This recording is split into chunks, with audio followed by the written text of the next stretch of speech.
Hey guys, Fourpause here, and today we're going to delve into how to identify favourable trading opportunities. For those of you who are newer to the game, this concept may take some time to settle in, and for those of us who are more comfortable with League, this should almost be second nature. There are a lot of contextual factors to what makes a trade favourable, but essentially a favourable trade is when you gain something over your opponent via an action. In today's video we'll focus solely on identifying a favourable fighting trade.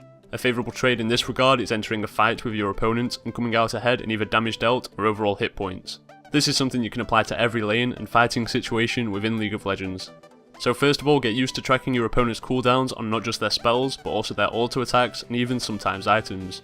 If you are on even footing with your opponent and you have quite a bit of knowledge on the matchup, then in most scenarios you should be able to win a trade by just choosing to fight when your opponent has a major ability on cooldown. An out of the box way to demonstrate this is for a second consider the following. Let's say you have two champions with the exact same base stats such as health, armor and such. Then let's say they have two different ability sets, but Champion A has one ability on cooldown and Champion B has all abilities available. In theory, Champion B will almost definitely win out on a trade as they have an extra skill to use. However, in saying that, there are a ton of other factors that you should consider within League. These can be factors such as crowd control, specific matchups or external damage sources, and this depth of knowledge will take some time to build. But overall, it is usual that if your opponent is not ahead of you in gold or items, then if they have an ability on cooldown, a favourable trading opportunity has been opened up for you.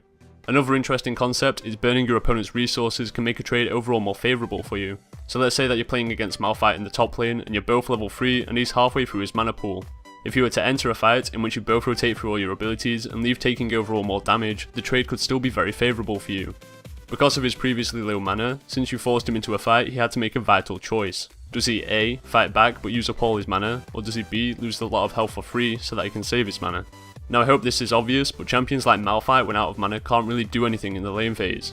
Especially if you're playing a champion with an OP resource such as rage, energy or just cooldown based, then this trade can be extremely favourable regardless if he outputs more damage. The next trade will be for sure in your favour as a champion with no mana is essentially temporarily completely on cooldown.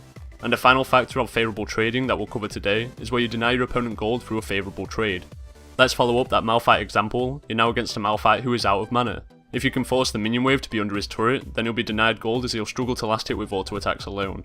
Furthermore, as he is out of mana and knows he can't compete in another trade, you can begin to zone him away from minions and output a ton of pressure. There is one main factor to keep in mind as you consider taking trading opportunities, and this is sustain.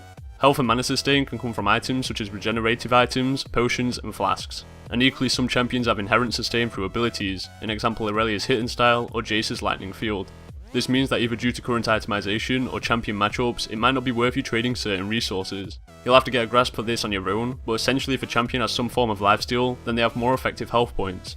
Thus a trade might not be that favourable if they can heal back 30% or so of that damage you just dealt to them before another trading opportunity arrives. So that's all for this video. I hope you enjoyed it, and if you did, please feel free to leave a like down below and consider subscribing for future content. Thanks for watching and I'll see you in my next video.